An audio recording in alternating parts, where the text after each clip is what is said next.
Today we're going to talk about the modern atomic theory.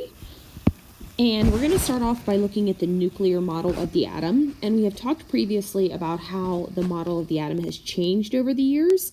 We started off with just a small circle by Democritus, and then we moved through theories by J.J. Thomson and Ernest Rutherford. So now we are at the nuclear model of the atom, and we have previously, and still to this day, kind of visualize it as a nucleus in the center. So we have our nucleus here, and the nucleus contains protons and neutrons. We know protons have positive charges and neutrons have no charge. So the nucleus is thought to be positively charged overall. And then we have the remainder of the atom being called the electron cloud, and it is empty space. And we know that it contains electrons, and they have a negative charge here.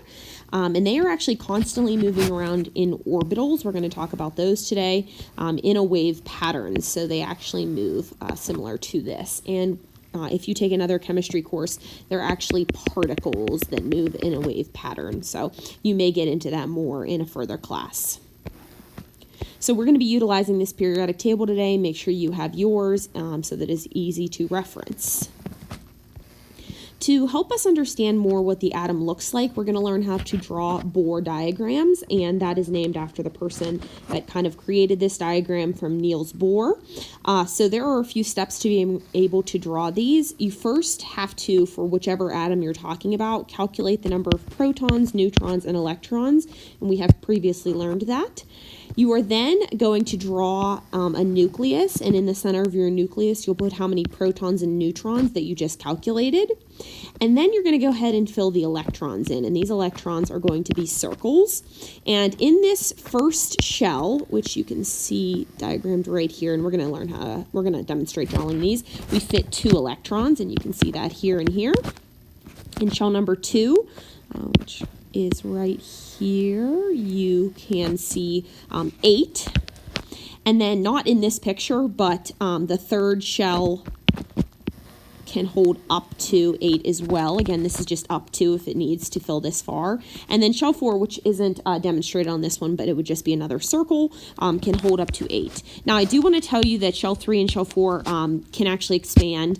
We're not going to talk about that in this course, but I do want to let you know if you take a Gen Chem 1, you will learn further information about this. So we're just going to keep it this way so far, but that could change in the future. So let's go ahead and just practice this. So we're going to go ahead and draw it for fluorine. So the first thing we want to do is figure out fluorine's number of protons, neutrons, and electrons. So we're going to go back and use our periodic table here.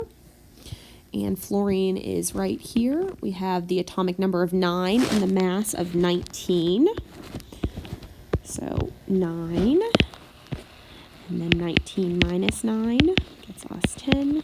And then 9 again because it is neutral. We are not told anything different. Okay, so let's go ahead and draw this. We're going to first draw our nucleus, so our protons and our neutrons. So that is 9 and 10. Go ahead and draw the circle. Okay, now we're going to go ahead and draw our first shell. And again, these do not have to look perfect, but we know that we need a total of 9. So we said the first shell can hold only 2, and we want to put them as far apart as possible because they are negatively charged. And just like 2 magnets, they would repel each other. So we don't want them to be together. We want them to be as far apart as possible. So we've used so far 2, and we need to get to 9. So let's go ahead and draw a second shell here. And we know we can put up to 8. So how I fill this is 1, 2, 3, 4, 5, 6, 7. And now if we needed another one, we could put it right here. I'm not going to use that because if we count, we only need 9. So we have 1, 2, 3, 4, 5, 6, 7, 8, 9. So this is the Bohr diagram for fluorine. Okay. And you just leave that other one open. You just leave a blank for it. So it has 9 electrons, 9 protons, and 9 neutrons. And this just helps us visualize kind of what's going on. Now let's go ahead and do this for calcium. So we're going to go ahead and figure out our protons, our neutrons, and electrons. This is actually 20 for all of these.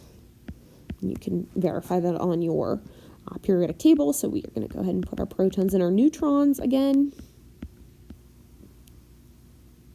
Okay.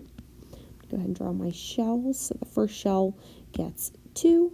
1, 2. We need, again, a total of 20 here.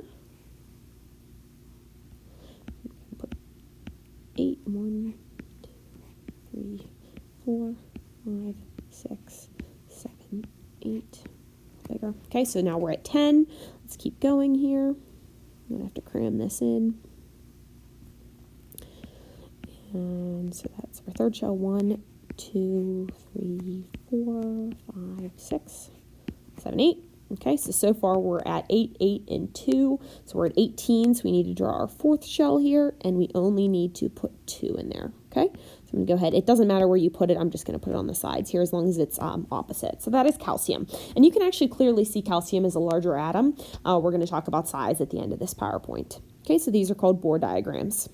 We're really not going to do anything past calcium because the rules do end up changing. So calcium is the largest atom you'll have to draw a Bohr diagram for. So if you find some other random video online and they have you drawing one higher than number 20, you're not going to have to do that. Okay. All right. Now, an orbital. An orbital, I want to remind you, is each one of these what we're going to call rings, but we need to actually visualize them a little bit different, and we're going to learn about that right now. So, two scientists, their last names were de Broglie and Schrödinger, you may have heard of Schrödinger's cat, proposed that electrons exist in orbitals. Now, an orbital is actually not a round kind of circle, all right, like the planets revolve on. Instead, it is just a location of probability. It is the probability of finding an electron in a certain space. So although when we're doing this, we draw it as a circle here, it's more like it's just kind of a large mass that we can find it in, okay? And this is actually called a density map, and the density, when it's a darker color, means you'd more likely find it here. When it's a lighter color like it is out here, they don't find electrons in there as often, okay? So I know this is pretty hard to understand, but it is more not a hardcore circle, but it is just kind of a space. And electrons are actually constantly moving around. So although it looks like they'd maybe be here, they'd actually could be any of these locations. So they're just, it's not multiple, they're just moving themselves around. Okay. Now, this model that we use currently gives no information about where or when the electron occupies a certain location. So there's no way we could tell when the electron was right here, okay? And it doesn't really tell how it moves. So I told you it moves like a wave, but we have no way of predicting where it's going to move next, okay, in this orbital probable location. So we're still learning a lot, and who knows, tomorrow we could find something new, but today that is what our thought is. Now, orbitals do not have sharp background or sharp boundaries, so although it looks like the ending is here, remember we could randomly find an electron out there, depending on what atom it is and what the conditions are. Now, chemists arbitrarily define an orbital size as the sphere that contains 90% of the electron probability. So again, this circle here is basically what we're looking at as what we could find it, 90% of them, but electrons can exist, you know, out here occasionally to make up that last 10%. All right. So now we're going to talk about electron configuration, and this does get pretty complicated, but I'm really just going to give you an overview so that you're able to do it. Electron configuration basically is a way of telling you, you telling me where you can find electrons and how they're arranged in the orbitals around the nucleus. Okay. Now, orbitals have different letters to them, and I'm not going to go into too much detail about this. Your textbook does, in case you're curious. They're given S, P, D, and F, and these are lowercase letters, and these just help differentiate the shape of the probability of finding that electron. So S actually is a sphere, and this is an example of kind of the S probability of a sphere. If you look in your textbook, you can see P, D, and F. You don't have to know those. You don't have to know the S. I just wanted to kind of show you what they represent, okay? Now, you are going to, in a few minutes, be able to write this. This is an example of an electron configuration, okay? Now, each one of these numbers and these letters and these numbers as well represent different components of where electrons can be found. Now, we're going to learn what an orbital is here in a few moments more specifically, but each orbital, okay, which is like a location to find something, can only hold 2 electrons. And these electrons, like I told you, they're both negative, right? Electrons have a negative charge. So they want to be as far apart as possible. And we drew those on opposite ends of that circle when we were demonstrating that. But actually, they exist in an orbital, which is just a probable location. And if there's 2 electrons, they actually have what we call opposite spins. So I told you electrons are constantly moving, and they're actually moving and spinning. So if they move this way, okay, we know that they have poles, like a north and a south pole. So one will spin clockwise or spin up, and the other will actually spin down. So the way that they are allowed to exist in the same area without repelling each other is that they actually flip themselves over. Okay, so think about a magnet. If you have 2 magnets and you put it together in a certain way, it repels each other. But if you flip one of them, then it actually is attracted. So that's why these electrons can exist together, because they're spinning like a top, but opposite directions. Okay, and the person that discovered this had the last name of Pauli. Now, this is what you're going to be given. You are going to be given, I will give you a copy in class, you will have it on the test and on the final exam. It is called an energy level diagram, and I like this diagram a lot. It demonstrates a lot of different concepts here. So as usual, let's go ahead and look at the axes. So we have energy increasing as you go upwards, and you can see here the number of boxes means something, and the number here in front and the letter represent something. So just like I told you prior, we are going to see S's, we're going to see P's, we're going to see D, and we're going to see F. Okay, and we're going to go ahead and talk about how we're going to utilize this here in a minute. Okay, all right, so each one of these boxes, actually let me use a pen here. Each one of these boxes here is in orbital. And again, that's just a probable location of finding an electron. And each box can hold 2 electrons. Now, so each one of these can hold 2 electrons. 2 here, 2 here, 2, 2, 2, 2, 2. Okay, any of these boxes on this whole energy level diagram can hold 2 electrons.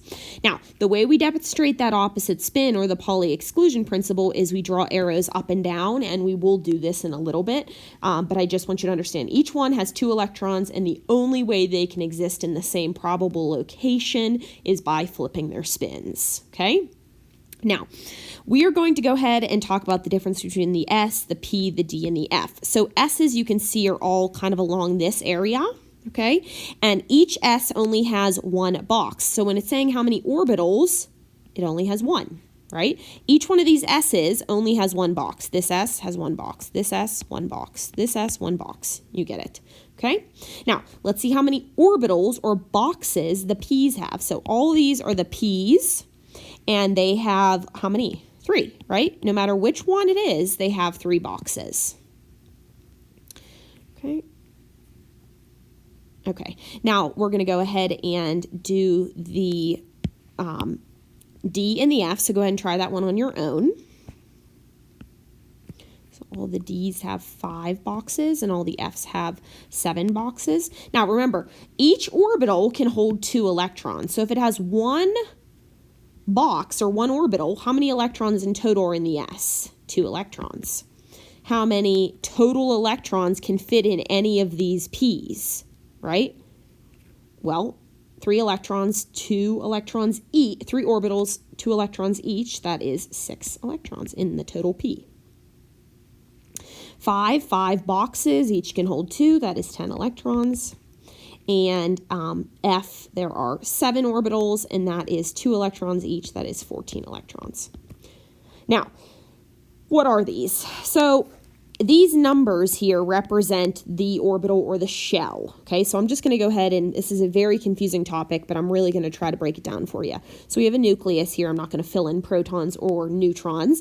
And then we have energy level 1 or orbital 1.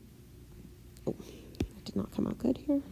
Okay. The second shell, the third shell, okay, so on and so forth. So this is the first, this is the first, this is the second, this is the third. So this one in front is talking about this one. This 2 in front is talking about this one. This 2 here is still talking about this one. This 3 all of these are talking about this shell. Now, if I were to draw a fourth shell, all of these would represent that shell. If I were to draw a fifth shell, so right now, as of today, there's only 7 shells that we've discovered. That doesn't mean there's atoms that don't exist with more than 7 shells. It's just that's how we refer to it. Now, so we understand what the numbers in front. They are what we call the energy levels. Now, we want to talk about the letters. So there is, for the 1, there's only an S. Okay, so in here, we only have an S, which means there is only 1 orbital in this first circle, and there's only 2 electrons, which we know to be true because we've only drawn 2, right? Now, with this second shell, we see we have a 2s here and we have a 2p. So how many total boxes is that? 2, 4, or how many total electrons? 2, 4, 6, 8. And we know that it can hold 8. So we're showing that it's 8, but we really have to realize that it is 2 in an S, which means it's somewhere in there in a sphere shape, and 6 in a different shape. So we're not really going to get specifically into that, but just understand that the 2s and the 2p means it's all located here. So then the 3s, the 3p, the 3d, okay, means that there's all those electrons somewhere located in this third shell. And then if we were talking about the 4, okay, if we draw a fourth shell, all of those electrons would be located in here, okay, in that fourth shell. So, the number in front is the energy level or the ring that I just drew, and the letter just represents where it is kind of located in that. All right, so what you're going to have to know is how to utilize this. I have to understand how many electrons there are in each orbital, okay, and then in each what we call sublevel. A sublevel is the S, the P, the D, or the F. So we'll practice this a little bit on your homework, okay? Now, how the heck are we going to use this energy level diagram? So it's pretty simple, actually. I think you'll like this compared to what we just were talking about here. What we're going to do is we're always going to start down here. We always start with 1s. Okay, and remember, we need to keep in mind that each box holds 2 electrons. So each one of these holds 2. So first thing we're going to do is go ahead and we're going to do nitrogen. We're going to see how many total electrons, because what we're doing here is really just describing the amount of electrons in an atom to tell us a little bit more of a location, not just total, but more where they are in the atom. So if you go back on your periodic table, nitrogen has 7 total electrons because it is atomic number 7. Okay? So what we're going to do is we go ahead and write this first shell, 1s, okay? How many boxes? It has 1 box which holds 2 electrons. So we're going to go ahead and put a 2, okay? So we always start with 1s, and it holds 2 electrons. We need to get to 7. So all we do is go ahead and move up. So the next one is 2s.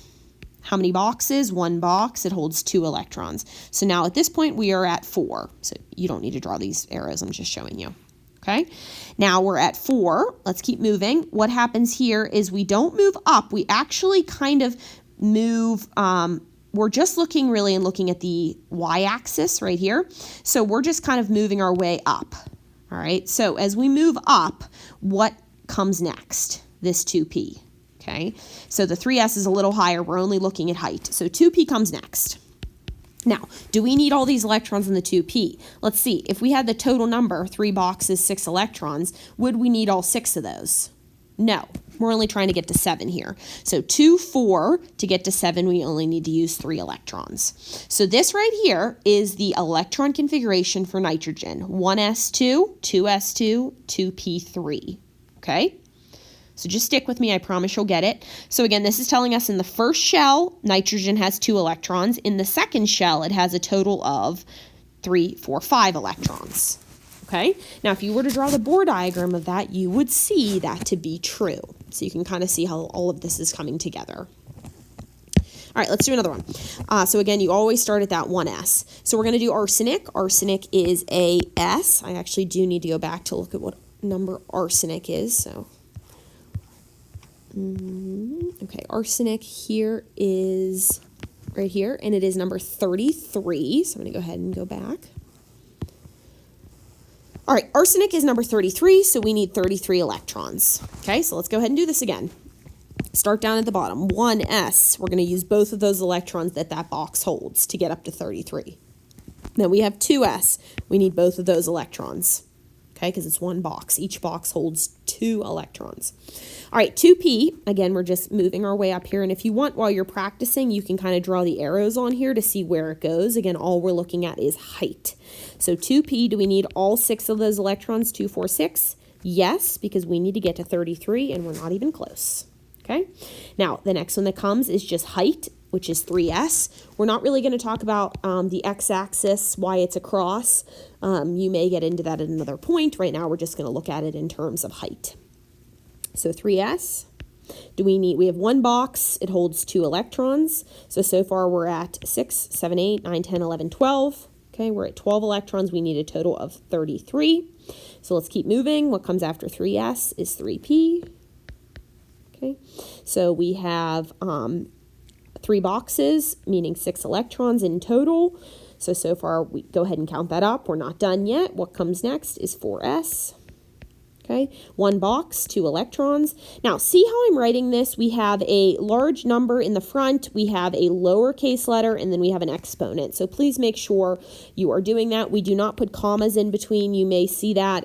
That's not too typical, so we're not going to learn it that way. So make sure you are looking at it in terms of how we're doing it here. Okay, so let's do a quick count here. We have 8, 10, 16, 17, 18, 19, 20. We're only at 20 electrons. All I did was count up that number. So we still need to keep going. So after 4s, now this is a little bit confusing, but look what comes next in terms of height. It's actually 3d. Okay, then we'll know we're going to go to 4p here. So 3d has 5 boxes, meaning 2 each, so therefore 10. Okay, I'm kind of running out of room, so I'm actually going to just move down. Typically, we'd write it straight across. And then we're going to go ahead and do 4s, okay, because that's what, oh, excuse me, I'm talking and not thinking here. So what comes after this 3d right here is the 4p, and that can hold a total of 6. So let's do a quick count here because I've actually lost track. 10, 11, 12, 18, 20, 26, 28, 30, and we need to get to 33. So do we need to use all 6 of these? No. To get to 33, we only need 3. Okay? Actually, to kind of keep this consistent, I will move this up here. Okay? All right, so there we go. We have written the electron configuration for arsenic. Now, why don't you go ahead and try to do silver on your own while I go ahead and do it. So let's go ahead and check what the letter, how many electrons silver has. Remember, silver is Ag. Okay, so I'm going to go ahead and move up. Should have put up here at a table a little bit closer. Make sure you have yours available. So it is right here, number 47. So that is a little bit of a longer one. Okay, so 47. The good thing is it's very much the same each time. You're always starting and moving upwards. So if you have one previously done, you can kind of just use that, and you may have to go a little bit further or a little bit less. Just keep account of your exponents to see how many you need. Okay? And as sad as this is, I've already forgotten, so please excuse me here. It is 47. Which is why I like to write it, because I do lose track. So I'm going to go ahead and write it so I don't forget again. All right.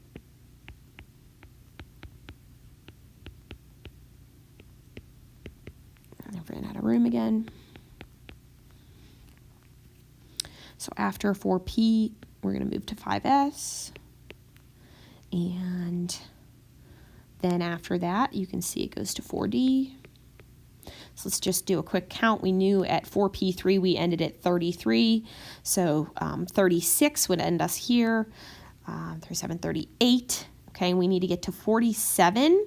So if we finish here with a 9, then we will get to our total of 47. Again, this is nice because you can check yourself. If you count all these exponents, okay, right here, it should equal 47. Okay, so it's kind of a nice check. All right, so we're going to move on here. Again, remember, you do have this whole energy level diagram available to you. You do not need to memorize this. You will have a copy of it on the exam and on the final exam. All right, so orbital diagrams is very similar to what we just did.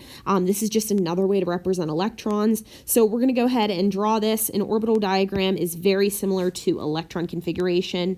We're just going to be using boxes to show those orbitals and the sublevels. Okay, and we're going to go ahead and use arrows as well to do this. So let me show you how electron configuration and orbital diagrams, how similar they are. So let's go ahead and do this for silicon. Okay, let's see, we need to go ahead and figure out how many valence electrons silicon has. So I'm going to go ahead and move up.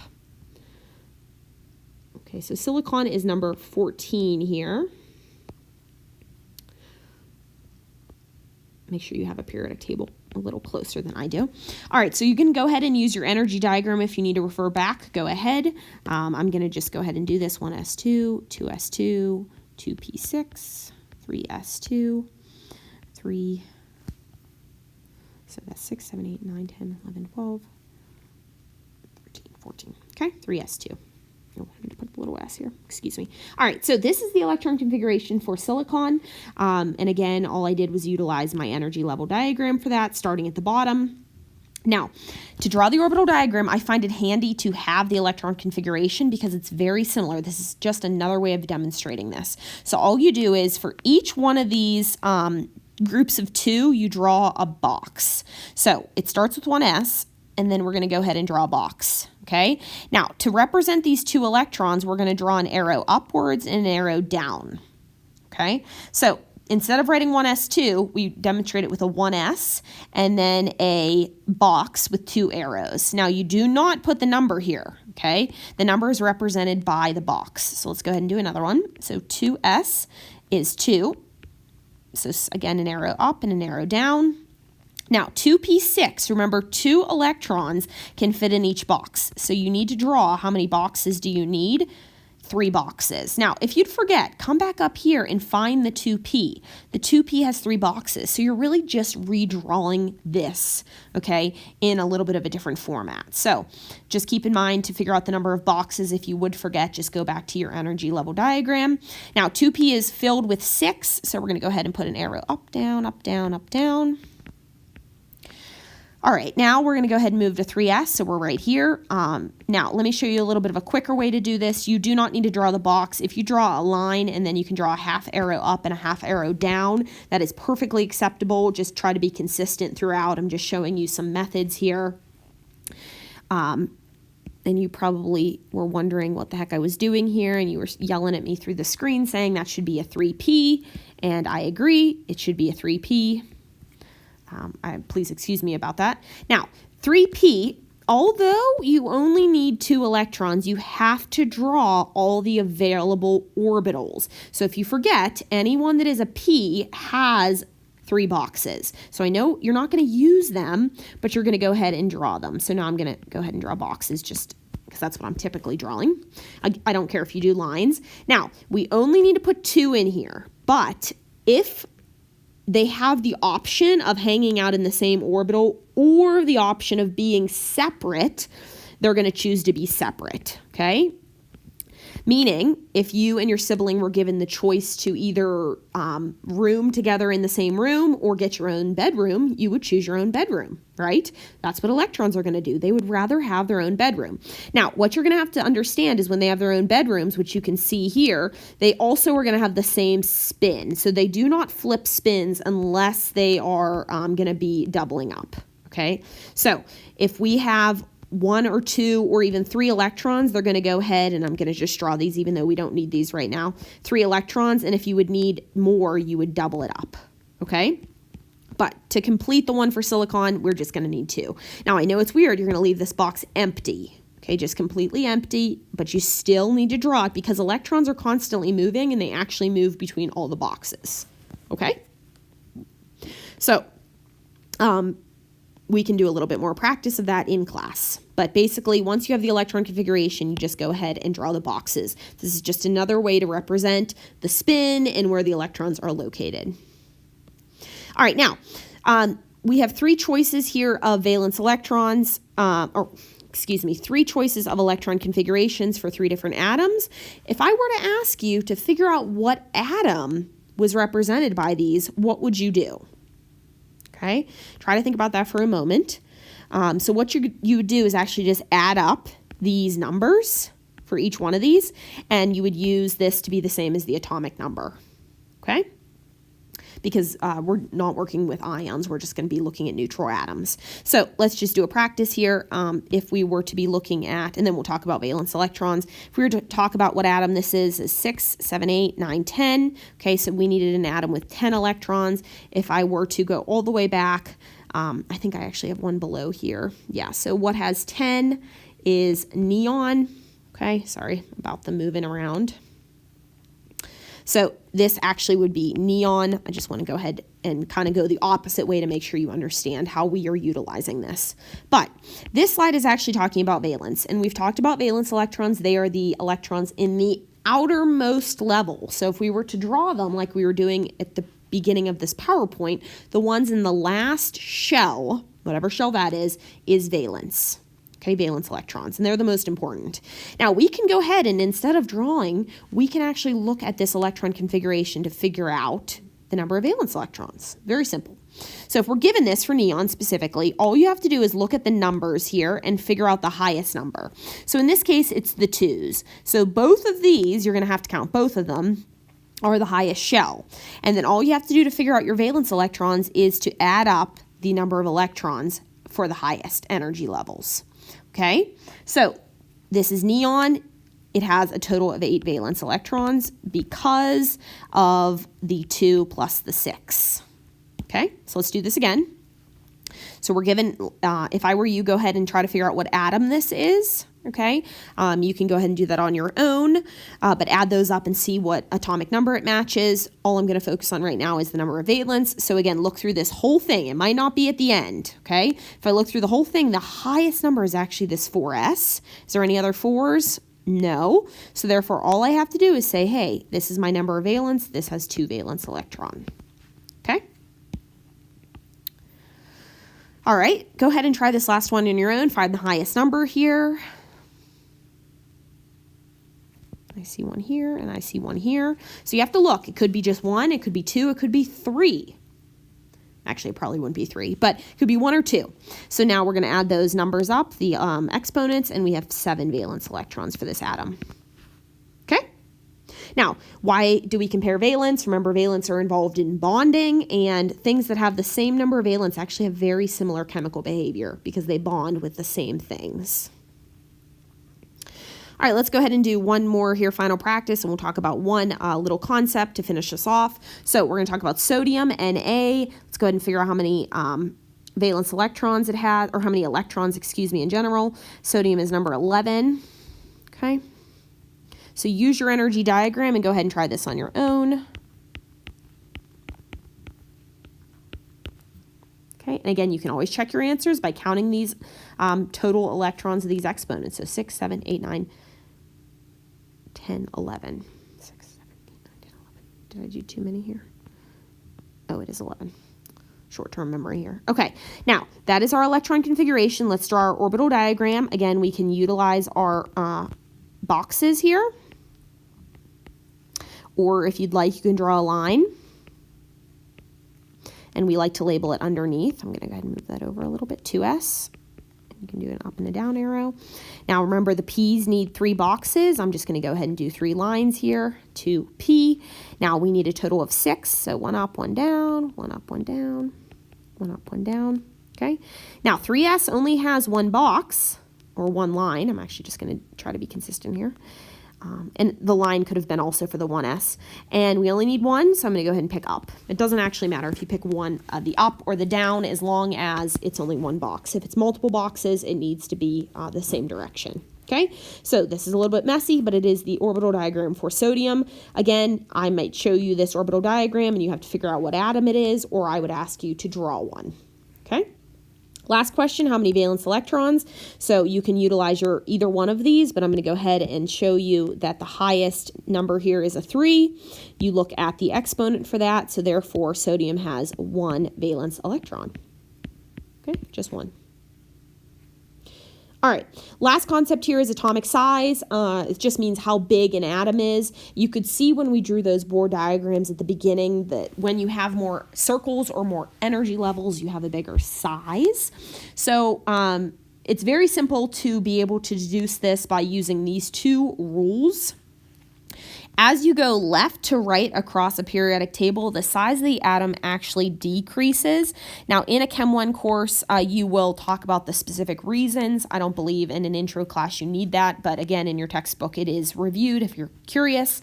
So anywhere from left to right, it decreases. So as you go across here, beryllium is larger than oxygen or fluorine.